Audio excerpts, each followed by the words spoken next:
خلک وی چې عبدالرزاق صاحب یا خو د طالبانو نمایندګي کوي یا د فوج نمایندګي. هم یو سپیچ هم چې موږ صوبه کې تاسو دا خبره کوو چې کوم غیر تلي خلک دي هغه واپس وروشي په رامنه طریقې سره وروشي. په دا خبره باندې بار بار تاسو ویل ضروري ده.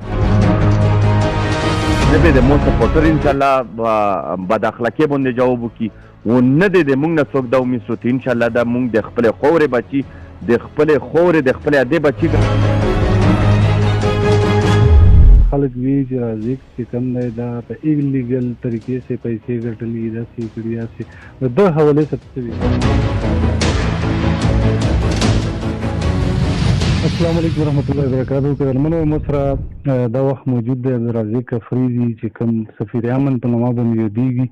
عبدالرزاق صاحب چې کوم یو اهم کار کوي د خلکو په منځ کې صلح کول، د خلکو روغ کول، چې داسې صلح کړي دي چې په هغه کې د شلو د 150 کولو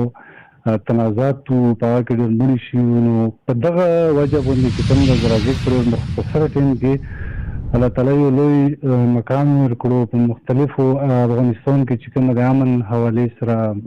جرګه تلي او په هغې کې هم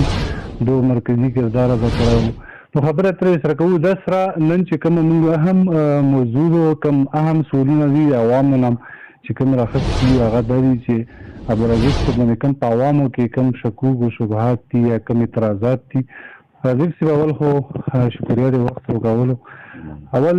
پښتنه نه دا لرم چې عوام اکثر لکه دا سوچ لري کنه چې خو رزاق صاحب په هر ځای کې چې کله تکلیف کوي نو هغه وي چې په افغانستان کې کوم خلک دي چې خلک وي چې رزاق صاحب یا خو د طالبانو نمایندګي کوي یا د فوج نمایندګي کوي. نو دا حواله څه څه شاهنشاه صاحب تاسو تیمر کولو یو جهان مننه د طالبانو او د فوجونو په منځ کې نمایندګي چې کومه خبره ده یا کوم شک او شبهات دي د دغه زه په غاټه جمله کې وضاحت وکم چې کله د یو ملک د یوې خورې بچای څوک وي و هغه د یومغې خورې ځون بچای ګڼي نو هغه به بیا دا نه کسي چې په دا خوره باندې تکلیف دی په دا کې یا د فوج حمایت وکړه یا د طالب حمایت وکړه یا د طالب طرف ته فریق جوړ شه یا د فوج طرف فریق جوړ شه یا د ادارو طرف فریق جوړ شه هغه به د دغه خورې امن کسي چې دا په کومه طریقه باندې راتللی شي.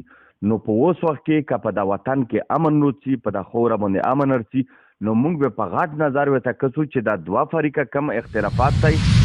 کم نفرت دی نو د دغې د لرې کېدو کوشش به کوو. هغه که د طالب په حق کې خبره وي که هغه د مو د قبایلي بچو په حق کې خبره وي که هغه د ادارو د فوج په حق کې خبره کوي نو موږ به جرنل خبره کوو. هغه د خلکو خپله مسله ده چې څوک موږ په فوجونو پرې ټارګېټ کوي یا په طالبانو پرې موږ به د امن خبره کوو که هغه موږ په کم فریق پرې بدنومیږو د هغې موږ هېڅ مسله نه لرو هېڅ ارته نشته. بله خبره دا و چې په افغانستان کې کم طالبان چې هغه د قبایلي سیمې سره هغو تعلق دی د هغې لکه په کم یو سپیچ هم چې موږ صوبه کې تاسو دا خبره کوو چې کم غیر تلي خلک دي هغه واپس وروشي په رامنه طریقې سره وروشي. په دا خبره باندې بار بار تاسو ویل ضروري ده. شاهنشاه صاحب اصل کې دا خلک چې روغلي نه وي تاسو که کتلي وي چې کله دوه فریقه ورکوټي خونهدونونه سب دښمنۍ ووړي دا کې کتو کتلي وي یو فریق ضرور کډول کېږي هغه هجرت کوي یا د اف آی آر د وجې یا د دوې د وجې خو چې کله د هغو صلح ته کوي ګوره هغه بیا روشي په ما خپلو کورونو په خپل زوی باندې ابود شي. نو لهذا د خلک چې تلي دي د دغه زوی نه دا د کارډ په شکل کې تلي دي دا چې تر څو پورې موږ په پرامنه طریقه سره وستي نه وي و د دغو په مذاکراتو لاندې نه وي راوستي دغو مذاکرات موږ کم یو کړي نه وي تر هغه نه په دا خوره کې امن نشي تللی. د امن مارچ کې تاسو تقریر چې کوم لکه کوم توقعات وي نه هغې په نسبت سره هغه شونتې ونه شولو لکه د دغې وروستو څه وجوهات دي آیا تاسو پریکټیکل کور کولو والا یو که نه ته وایي چې په روډونو باندې احتجاجونه وشي دا سره مسایل حل شي. شاهنشاه صاحب په ورځ باندې خو یو ډېرو خلکو له پته وه چې خلک ګرمۍ هم ولي وو چې په هغه خلکو کې زه هم د مو سره د هغې ورځې د اسپتول راپورټ هم شته دی خو په هغه کې چې مو کومه یوه داسې خبره کړې وه هغه تاسې په علم کې به وي یا نه چې مو درته ویلي وو چې د اسلام آباد د مارچ نه د مونږ ضروري مارچ تورخم لدی چې کم د مونږ په افغانستان کې امارات اسلامي ګورنمنټ قایم شوی دی و د هغې خورې نه په دا خوره کې یلغار کېږي نو دا دریم فریق دی په موږ باندې یا د موږ ګاونډي هیواد دی دغه دا مطالبه کول په کور دي چې د موږ سره په دا امن کې عیسی وخلی او دا کې کردار موږ سره ادا کی نو زه یم چې د دانا بل غاټ پوینټ په نه وي د مفسوج باندې بل دا چې رزق صاحب خلک چونکه تو واقعیت د غنه مخ بعدم وشول په خلکو کې ډېر خوف او هراس دی آیا په قبایلی سیمو کې به دوباره امن روشي کنه د حالات په خرابېږي شاهنشاه صاحب د دغه بلګ زو وضاحت کوم تو سے کا د افغانستان پوزیشن وکړو د مونږ د پیدایش نه مخکې افغانستان کې یو جګړه روانه ده او د ډېرو کلونو نه روانه ده دغه جګړې بنیاد کوي چې انټرنیشنل قوتونه دي هغه انټرنیشنل قوتونه چې دلته کې زون کم یو بوي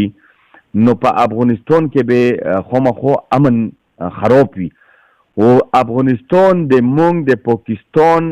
ګاونډي هیواد دی ګاونډي ملک دی خو بیا که ته سوچ کې د مونږ قبایلي سیمه د دا سره ټچ تو نو چې په افغانستان کې ور بلیږي د مونږ په قبایلي سیمه کې به ضرور هغه تو لوګای وي لږ ډېر اثرات وي نور ان شاء الله چې په کومه طریقه باندې اوس امن راغلی په افغانستان کې نو موږ دا امید ساتو چې څومره ولته بدامني زیاته وي دلته هماغه شانتې د بدامنۍ هغه تو ورځي اوس چې ولته کې امن راغلی نو ان شاء الله د امن سیلاب موږ ګاونډي هیواد له میلویږي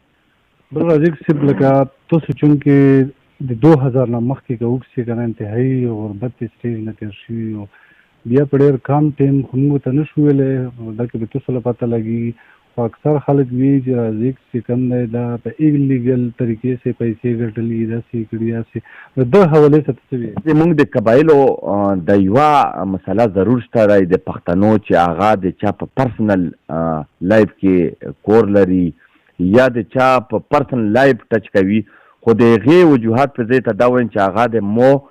خپله قرباني ده چې زه د غربت نه څنګه وتلی هغه مو همت نه دی بایللی هغه مو اعتماد نه دی بایللی هغه د مو ګاونډي خلکو له د مو رشته دارو له پته ده چې مو په کومه طریقه باندې محنت کړی هغه د چا نه پټ نه دی که هغه زه د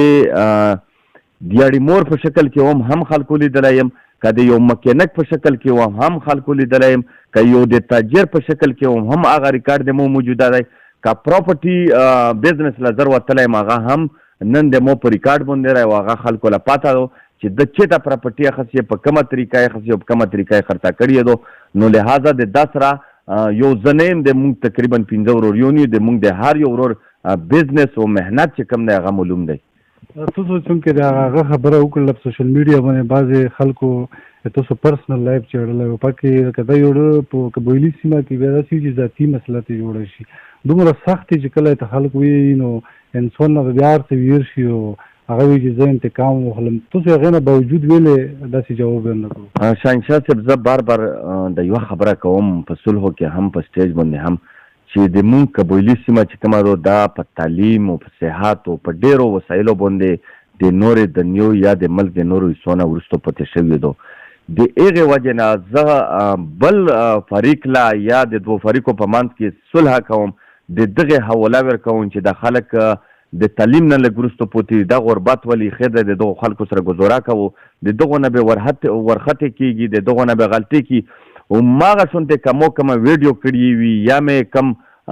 پوسټ لګولی وي او په هغه باندې مو له سختې جملې راغلي وي یا یې د مو زور ټچ کړی وي نو دا هماغه د قبایلي سیمې بچي دي چې زه بل له حواله ورکوم په دغو کې به د تعلیم کموي په دغو کې به د سټمنې کموي نه به د مو سپورټر انشاءالله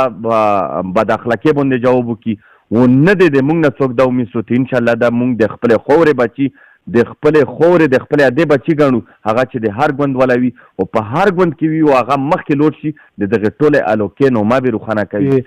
لکه که تاسو د پېښور په سیمه باندې وکړو په رینګ روډ یا داسې پېښور کې چې په کومو ځایونو کې او پردیله یا قبایل له کومه مساله راغلي بل قوم د تړلي چې کوم خلک دي هغو سره دا یو ته ذاتي طور باندې ویلوړ دی ډټ کر ورته ویلوړ دی نو ټول نه مین پوینټ پکې دا دی چې خلک سره مینه لري نو دغه وروسته همدغه واحد وجه الله تعالی په ډېر کم ټایم کې دله عزت ورکړو په ډېر کم ټایم کې ډېرو خلکو وپېژندلو دا د مختصر غونډې هغه انشاءالله د موږ تاسو راتلونکي مرکې به ضروري کې تر هغې دمه الله پامان